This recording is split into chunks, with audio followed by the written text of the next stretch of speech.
श्री चंद्रशेखर। धन्यवाद सभापति जी, आपका और स्पीकर साहब का जिन्होंने अलाउ कर दिया हमें अपनी बात रखने के लिए। सभापति जी, मैं आज की अपनी बात की शुरुआत किसान आंदोलन में शहीद हुए सभी किसानों को नमन करते हुए और अपनी जो स्पीच है उनको समर्पित करते हुए रखूंगा। सभापति जी, जब हम इस सदन में एसी में बैठ के बजट के आंकड़ों पर चर्चा कर रहे हैं तो हमें याद रखना चाहिए जिसके लिए चर्चा कर रहे हैं वो किसान पसीना बहा रहा है, उसका वो संघर्ष कर रहा है, उसका परिवार संघर्ष कर रहा है। सभापति जी, आज भारत में लगभग 50% आबादी कृषि पर निर्भर है, लेकिन देश के कुल जीडीपी के कृषि का योगदान लगभग 15-16% है। इसका सीधा अर्थ यह है कि देश का सबसे बड़ा वर्ग जो हमारी खाद्य सुरक्षा सुनिश्चित करता है वह सबसे कम आय पर निर्भर है।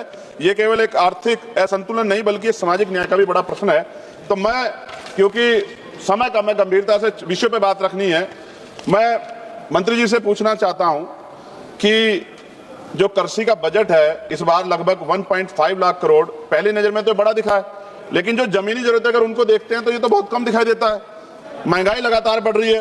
ये बजट किसानों की जरूरतों के अनुसार नहीं है बल्कि सरकार की प्राथमिकताओं के अनुसार है। इसको आपको देखना चाहिए। पीएम किसान योजना 6,000 रुपए देते हैं आप सालाना, अगर इसको सही देखे तो 500 रुपए महीना, 500 रुपए में घर नहीं चलता है। मेरी मांग है कि इसको बढ़ा के 1 लाख रुपए किया जाए। एमएसपी की गारंटी किसानों को उनकी सभी फसलों पे मिलनी चाहिए। सभापति जी, एमएसपी का बोर्ड पूरे देश में लगा है, लेकिन उसका लाभ कुछ क्षेत्रों तक सीमित है।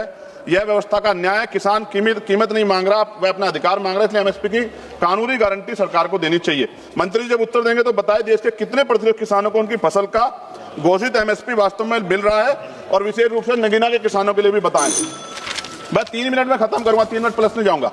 फसल उगाता है मगर दाम नहीं मिलता, मेहनत का हक उसे हर शाम नहीं मिलता, बाजार में उसकी कीमत कोई और तय कर देता है, उसका पसीना भी जैसे सस्ता कर देता है। किसान भीख नहीं अपना अधिकार मांगता है, वो अपने पसीने का सिर्फ उचित दाम मांगता है। फसल बीमा योजना पे भी सरकार ध्यान दे। किसान आत्महत्या कर रहे हैं इतने बड़े पैमाने पे, मैं मानता हूं अगर किसानों को निराश होकर आत्महत्या करनी पड़े तो सरकार को जिम्मेदारी उठानी चाहिए। ये सरकार की जिम्मेदारी है। सभापति जी, पिछले 10 वर्षों में उत्तर प्रदेश में जब मंत्री जवाब देंगे तो बताएं कितने किसानों ने आत्महत्या की है और उन्होंने उसको रोकने के लिए क्या कदम उठाए।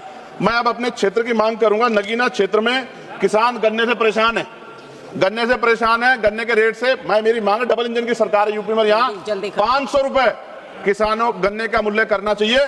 दूसरा, 14 दिन के अंदर उसको पैसा मिल जाए।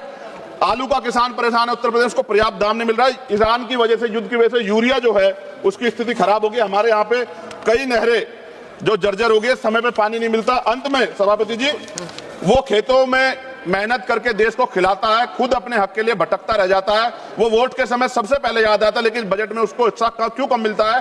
महोदय, एक ऐसी व्यवस्था जहां अन्नदाता सबसे ज्यादा परेशान है। मैं मंत्री से मांग कर रहा हूं किसानों की पीड़ा को हरे और किसानों को उनका उचित लाभ दे। धन्यवाद। जय भीम, जय भारत।